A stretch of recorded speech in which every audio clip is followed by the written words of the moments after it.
Wow, I only have 10 videos in the last year? That's pretty crazy. I mean, I've taken some videos down, but huh, I need to make more videos. Hey, what's up everyone? This is Alvin from Alvin Teaches Poker because it would be really weird if my name was something else. Last year, I made a video called How I Crushed 25 No Limit for 1K in 4 days, and everyone was like, oh my god, clickbait. Oh my god, you can't have a win rate that is over 10 big blinds per 100 in online poker, especially in zone poker, because I don't know, all of y'all have low expectations about your own abilities? Come on now. You can do way better than that, especially because the games are getting relatively softer. Now, I talk about this all the time, is the distance between the average recreational player and professional level players is widening very rapidly with the existence of solver technologies because, you know, even if you go to Reddit and you're talking to some guys at like 2.5, they're like, what is a solver? You know? And if people don't know what solvers are, they're gonna face a world of hurt when they move on to any reasonable stakes online, but that's not what we're here to talk about today. So I moved over to Bovada after I got some like cute rate back deal, but you know, I don't really play that much online in terms of playing these kind of small stakes, but while giving demos to some of my students, I accumulated about 46 hours and beat it for a little bit more than 1K. So I also realized and reassured myself with that if I ever go completely busto, I simply can load up 25 no limit and probably begin to grind up very, very quickly from 25 to 50 no limit. And so that's always something that's just kind of nice to know, is that I have at least this baseline technical ability which will be able to just make me turn $0 into $100,000, you know, over the course of a year with like, no problem at all, right? Like if I can get my bankroll up to be 25 no limit, I can make 50K a year with some sweat and carpal tunnel. Anyways, I want to show you some of the shenanigans and kind of hilarious things that I did over this sample size. I don't know if any of it's right, so please take everything with a grain of salt, but, oh, you know, over whatever this period is, I beat the game at 20 big blinds per 100 in terms of EV, and then maintained a fairly steady non-showdown winnings. So I know that this is something that people struggle with a lot at the lower stakes, is keeping your red line above 0 while definitely keeping your showdown winnings also north of 0. And so let me show you kind of what I've been doing in order to have this really high showdown statistic based on, you know, compared to how many hands I have. That is, I've won 40 buy-ins over 20k hands at Showdown. That's really, really high. That's specifically because I'm doing a couple things. So let's kind of break this down. And then I want to talk about why some other coaches are giving you advice which is losing in the first place. So first off, if we look at my general statistics, we can see I've kind of been going nutso on people. So first off, from my opening ranges, I'm raising 19%, 24, 28, 54, and 50. So in these anonymous games, I looked at the player pool and I decided that everyone is playing too passively, so I should just be turning on the gas. You can also see that, as I've said over 1,000,000 times on my channel, at low stakes, don't call open raises unless it's a really, really juicy situation. And, you know, especially in anonymous games, my calling open raise is virtually nil. You know, there's probably a couple times where expecting a 4-way pot I've called with a hand like pocket twos, but generally just getting out of the way when people raise. And now this is one of the reasons, in my opinion, why my non-showdown winnings are north of 0. It's because most of the time when people raise, I'm only continuing with a 3-bet. And as you can see from this 3-betting by position, I'm really, really aggressive, right? If you open from middle position, I'm 3-betting you from the cutoff 12%. You raise in the cutoff, I'm 3-betting you on the button 14%. You steal my button, I'm defending the blinds very, very often. And when you raise me from the small blind, and this number is correct, actually this number might be too low, it's actually this number, I 3-bet you in position 60% of the time when you come after my blinds, right? Now, this is also going to represent people like doing stuff like min raising pre-flop, hoping that I just automatically fold. Screw those guys. Every time I see a guy min raise pre-flop in an anonymous game, what it only tells me is that his strategy is basically very face up. It's to just steal very, very liberally with that small sizing. Otherwise, if they were playing a tighter sizing or tighter range, they would size up pre. So if that's their strategy, screw those guys, right? I'm just going to just blow them up. Similarly, if people are raising like 2.2, 2.5, that's just a signal for me to just turn the gas on, because I really, really doubt someone is playing some kind of small blind raising strategy at 2.25 that is very tight and just has like a lot of aces, right? Also, I think post-flop, after I 3-bet in position, big blind versus small blind, I'm really, really owning people. I'm not going to really go into too much what I'm doing post-flop, because can't give away all of the secrets, but I definitely found a part of the game tree where I was like, man, these guys really, really suck against whatever line I'm taking, and so I just really shovel all of my action into this line.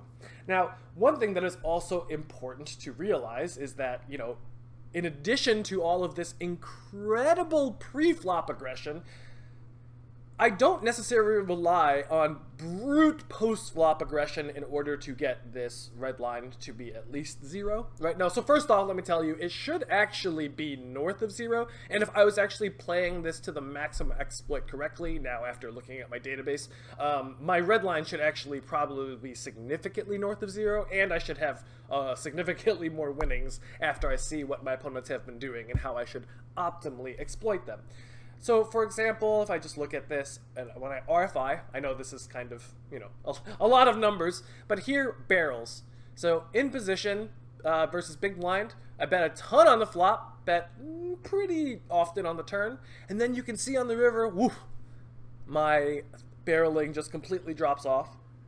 This is us because I had the assumption that I was probably getting people to wildly overfold the turn, and so that they would just be really sticky on the river. But it actually turns out that people both wildly overfold the turn and wildly overfold the river. So if I was coming back to play this sample again, these numbers would probably be much closer to like 95, 55, 75. Probably in that ballpark. Maybe a little bit less because I'm still checking back some of these like middling hands. But I would just be basically unloading the clip a ton of the time, and I think that would be extraordinarily profitable, especially here when I look at my triple barrels and I see that my next villain's actions involve them folding 62% of the time, which means that even if I'm just betting 66% of the pot on the river, I only need my opponent to fold 40% of the time to pick up crazy money, but he's folding 62! Right? Triple barrels might just automatically be profitable in these anonymous games because people are not constructing their ranges in such a way that they can defend against them. This was an ultimate test in limit poker back in the day when I played that more seriously. Oh man, I'm so glad I don't play limit poker seriously now. Anyways, it used to be this test. If the player was good, they could beat a bot that just closed its eyes and bet automatically 3 times. But in practice, when you went to the casino, even at stakes that were pretty reasonable, like 5, 10, 12, 24, or whatever the odd limit stakes there were, if you just went bet, bet, bet, that triple barrel was way more effective than it should be based on the amount of odds that you get on the river. So, in reality, this is a huge leak of mine over this sample, and obviously in real life my triple barrel river is not 36% on the river. But this is a huge leak because this is a really good way to play against your opponents if you expect them to call way too much on the river, just dry up all of your bluffs. But it turns out that people seem to just really give me way too much credit. This is also probably true when you're playing in live games or games where people can see your name, is that if you just run triple barrels and you have pretty reasonable stacks or stats, unless you are way, way crazier than 25, 22, your triple barrels are not just going to get automatically looked up. And even if your opponent is only looking you up with top pair type hands, we've talked about in a previous video that if I run triple barrels with a not stupid large sizing on the river, if you're only calling me with top pair, very often you're not actually calling me with enough hands to meet the minimum defense frequency in order to prevent me from having auto profits with my triple barrels, right?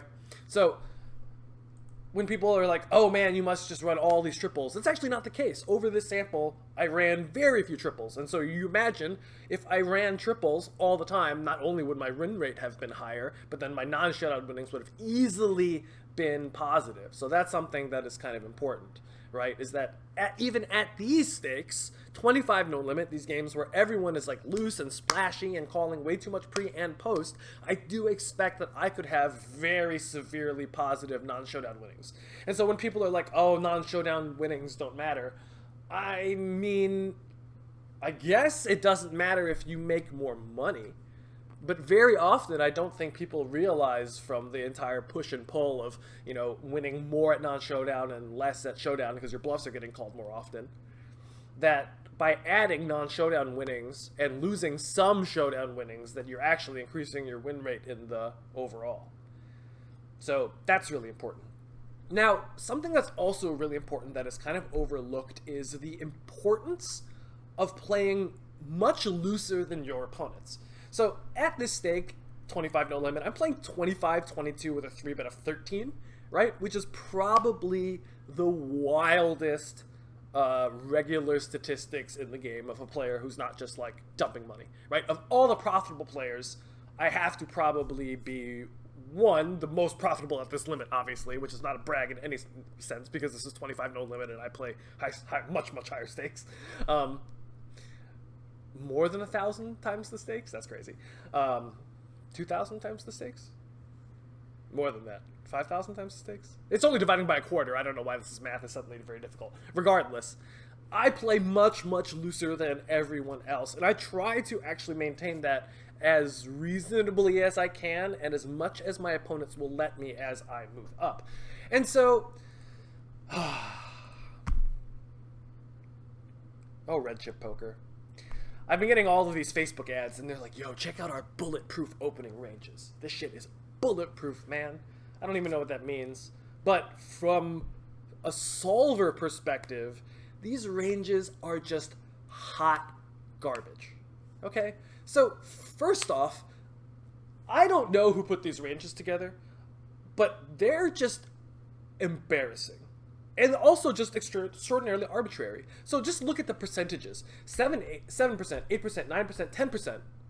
Well, that's convenient. Although, you know, maybe that's kind of true as ranges are very condensed in your opening ranges. But then it goes 10%, 15%, 20%. What?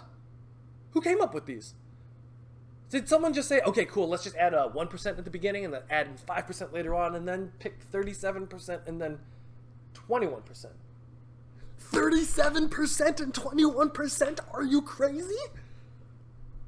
Going back to my statistics at these, you know, 25 no limit, these beginner levels, 19, 24, 28, 54, and 50. They're opening 21% from the small blind. I'm opening 50%. They're opening 37% from the button. I'm opening 54%. And just to look at what is profitable, it looks like, okay, I'm losing money with a few of my offsuit trash hands, but, oh, when I do open whatever King 7 or 8-7, which is not very often, but all of these other hands that I'm opening, right, 6-2 suited, 9-2 suited, these are all profitable. And maybe I could have turned those other hands to be profitable. Although 8-7 offsuit, getting pretty kind of loose there. But even looking at my small blind opening range, which is quite loose, right? My offsuit trash is still nearly break even. Wow. I mean, that's also the times that I open 8-7 offsuit and Queen 7 offsuit, which probably is not very often, and I don't know what I was doing. I was probably screwing around thinking, oh man, maybe I can get away with just stealing with a smaller size, but that was a horrible idea. What is really also important is that you can see that my went to showdown is going to be lower at these stakes than against stronger opponents. One, because at these limits, when my opponents have a lot more obvious tendencies where I can just steal pots from them, I don't really have to show down the weakest of my hands. So very often if I have a hand like ace-king, ace-queen, bottom pair, or fifth pair, hands that I would just normally show down against an opponent who might threaten me with check raises or do something, you know, have some kind of shenanigans that are going to put me into weird spots, you know, spots where I have to be more honest, I'm just going to check down those hands. Very happy to just have kind of a checking down range, and that also inspires my opponent to bluff at me more. But when I'm playing against guys who are just so face up, they don't bluff, can't really maximize my value with ace-king with my check downs, then I might as well just turn all of these hands into just bluffs, because I can get my opponents to fold all sorts of like medium and third pair type hands. So my went to showdown is going to be much lower because I'm just like, oh man, I can just steal way more pots. And so when I actually do go to showdown, my average hand strength is going to be higher, which means that my one at showdown is also going to be higher. What also increases my one at showdown is that you've seen that in the triple barrel formation, I'm not triple barreling bluffs. So when I'm getting called, I'm just crushing them at showdown, and when I'm checking back, usually it's, you know, it's usually going to be a hand that is going to be complete garbage, but I'm going to have gotten my opponent to fold so often on previous streets that hopefully my garbage doesn't show down that often. Right? So also something that you'll see is that my one money when soft flop, again, even at these limits, is north of 50%. And, you know, I think when I'm playing at higher limits, this is probably like 51 or 52%. And so if you're playing much looser than your opponents and you have a higher one money when soft flop because you are just stealing more pots than they are, then obviously you're going to be printing really hard. Now, why is it that these bulletproof opening ranges are going to automatically start you off with a negative red line? It's because if you were playing against opponents of, you know, X stats, okay, if you are playing tighter than that X threshold, you are automatically going to start off your match with having a negative red line slowly, because pre-flop you're just going to be giving up more pots to your opponent, right? However, if you are looser than your opponents, which I'm always striving to be until they can punish me appropriately, which usually does not happen until you get into, you know, dramatically higher stakes, is that I'm just going to try to run them over and then have them start as steep of an automatic loss as possible. Right? Like if we just kind of close our eyes and map out how my pre-flop strategy is going to play against my opponent's pre-flop strategies, assuming that I can 3-bet their faces off and they're not 4-betting me enough, right? Assuming that I'm over-folding very often, like, you know, fold to 3-bet out of position, 64%, that's crazy! That's almost automatically profitable, but it's probably fine, even looking at a solver, right? Because, one, I'm opening much, much looser than they are, and because when my opponents 3-bet, they're usually much tighter than they should be. And so I can just wildly overfold and not really have to worry about it. And notice here, again, I'm overfolding so much, still not losing at non-showdown. And again, if I was triple barreling correctly, this would be positive here. Positive while including overfolds. That's a really, really important, and that's really how you exploit people, right? You just dump all of your energy into where their leaks are, and the moment they play back at you, you just get out of the way. I always describe this to the girl I'm seeing as iron woodpecker kung fu, right? I just poke and poke and poke and poke and poke at you, and eventually when you swat at me, right, you're gonna realize that, oh, I'm playing suddenly a GTO strategy and you can't fucking get me off you. But if you just keep staying too passively, I'll just poke you to death by just playing more pre-flop hands, and then obviously all of you guys hopefully know by now that I love using post-flop simplifications. And so what happens is when you go to a school like Red Chip, and they give you these opening ranges, and then they give you a relatively complex post-flop strategy. And so they give you these pre-flop training wheels, which start you off as an automatically losing player, and then give you whatever their mediocre post-flop strategy is, and hopeful that you can recoup it enough that you're at least like a 3 or 4 big blind winner, right? To make up for the fact that you're a, you know, -8 big blind winner without showdown. I really don't like that as an overall game plan, and I think for the average beginner, that really forces them to execute this like mediocre value-heavy post-flop strategy really, really well, and doesn't actually give them that much room to make mistakes, because if they make any mistakes, then they're going to suddenly be a break-even player. Again, because they have such a huge pre-flop hurdle to start. While, if you are playing crazy to start, and then you use post-flop training wheels, such as GTO simplifications, this gives your opponents that very high bar where they have to beat you. Excuse me. So, for example, I steal more than you, and then on a lot of flops, I bet, 90% of the time. If you can't beat that sheath sword, right, that default strategy of mine, reminiscent of, can you beat the bet strategy? If you can't beat this baseline strategy, then you have no business even playing poker with me, and you're never going to force me to even consider how do I play, more challenging exploits, because you can't beat my level 1 brick wall, right? And I'm just going to be honest, most players just can't beat this brick wall of I 3-bet and then I simplify post-flop. I raise more than you and then I simplify post-flop. Most people are going to be like, okay, cool, I'm going to play tighter than you, and then I'm going to play more challenging strategies post-flop. And the combination of those two things means that they're generally going to be starting off at a huge disadvantage against me. And my B game, which is very close my eyes and automatic, is going to put a ton of pressure on them to always play their A+++ game. And if they don't play that, then they're just going to be losing to me out of the gate. Right? Moral of the story is, if you take anything away from this entire video, is you should strive to play looser than all of your opponents until they can begin to punish you.